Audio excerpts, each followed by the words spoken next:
Greetings, Lions faithful. You've tuned back into Lions News Fan Report, where we live and breathe every twist and turn in Detroit football.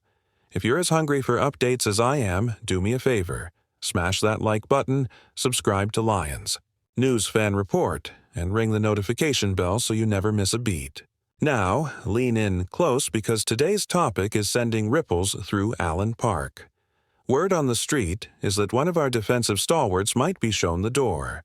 Could it really be true that a core defensive leader has been dismissed from the team? Stick around, because what I'm about to lay out will keep you guessing well past the final whistle.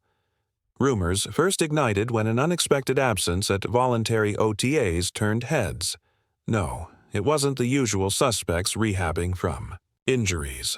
This was our veteran linebacker, the one whose name we'll get to in a moment, nowhere to be found during practice drills. Whispers among beat writers suggested frustrations over contract negotiations, but some insiders hint at a more abrupt outcome, that he's been cut. Is it possible the organization ran out of patience over salary disputes? Could this be a strategic move to clear cap space for younger talent?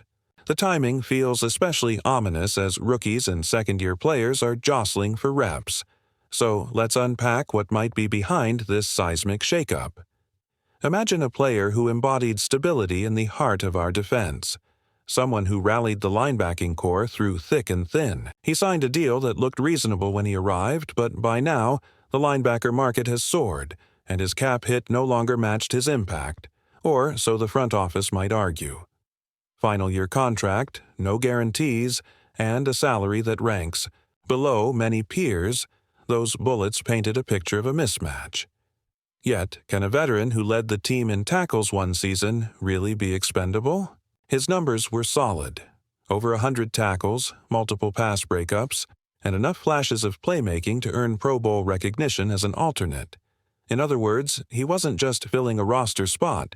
He provided the kind of locker room leadership that coaches dream of. So why would Detroit push him out now?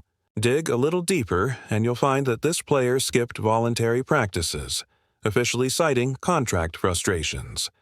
But what if behind closed doors, the conversation shifted from, "We appreciate your leadership," to, "We need cap relief for next year's extension targets"? Rumor has it the front office is eyeing long-term deals for emerging defensive stars, edge rushers who terrorized QBs down the stretch, and a young safety who's become the glue of the secondary. Could reallocating resources to those airstream defenders be more critical than retaining a seasoned middle linebacker? Some insiders argue that stacking younger talent could expedite Detroit's defensive evolution, yet others contend that without this veteran steadiness, the unit could lose its backbone. Picture the scene at a recent team meeting.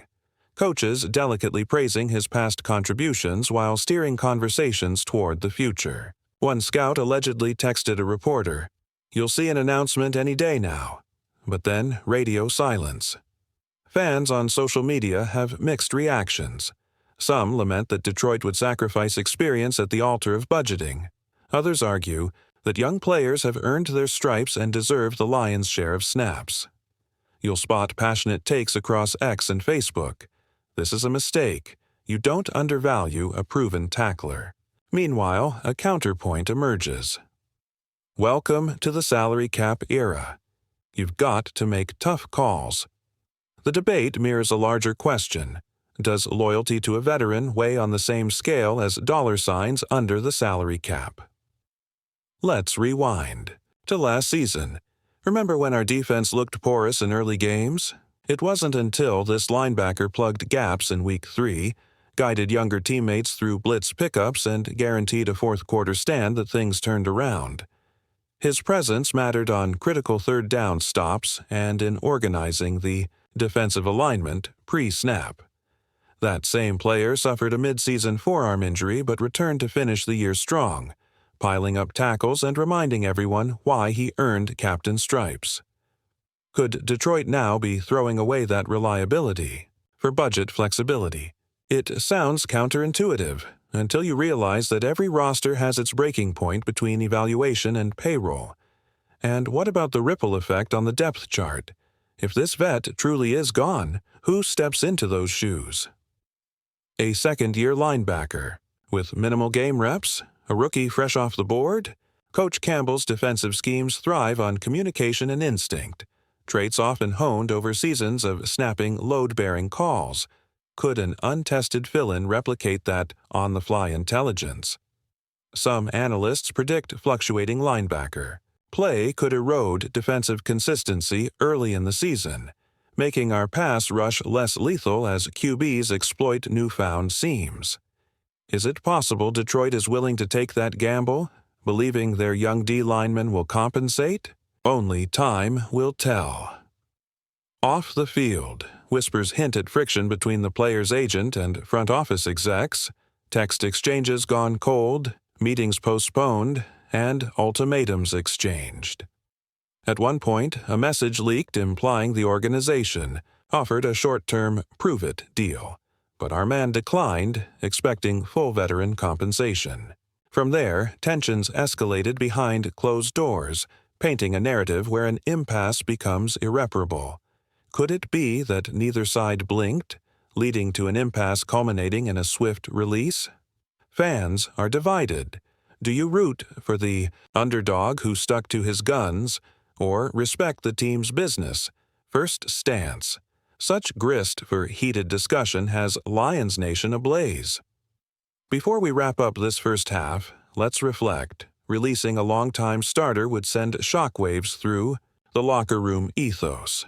Would it motivate younger linebackers to step up or cast unease among veterans who see cap letters looming overhead? And how will this move resonate with a fan base that cherishes grit, toughness, and loyalty? Speculation mounts.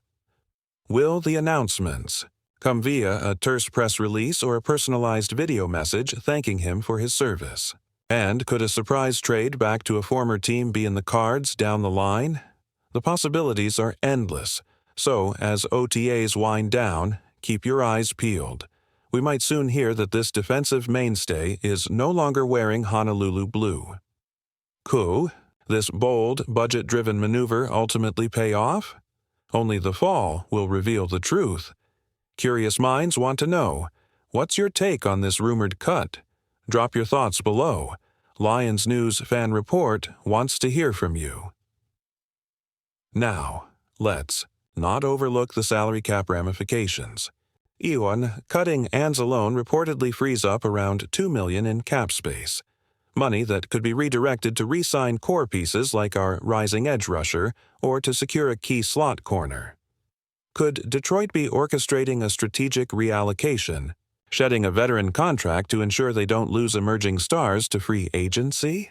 Sources hint that negotiations are already underway with key defensive backs, and having extra wiggle room might make the difference between a modest one-year deal and a multi-year commitment.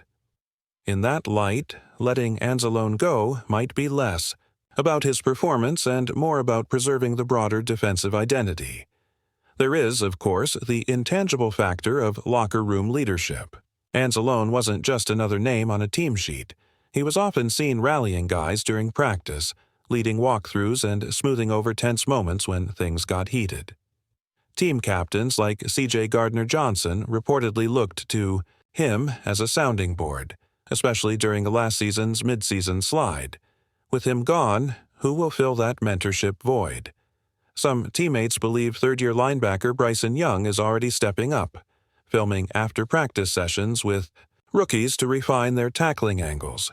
Could Young emerge as the new defensive glue? If Detroit bets on his maturity, they're clearly willing to sacrifice short-term leadership stability for the potential of long-term cohesion among younger players. So, Lions Nation, here's where you come in. Do you think cutting Alex Anzalone is a stroke of business brilliance or a short-sighted misstep? Will the young linebackers rise to the challenge, or will opponents carve up the middle of our defense? Sound off in the comment section below.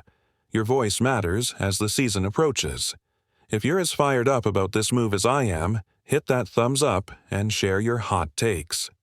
Thanks for tuning in to Lions News Fan Report, and get ready. Fall's coming fast, and Detroit's defensive identity could look very different without number 48 roaming the field. Until next time, keep roaring, keep speculating, and keep believing in this team, because in Lions country, we never back down.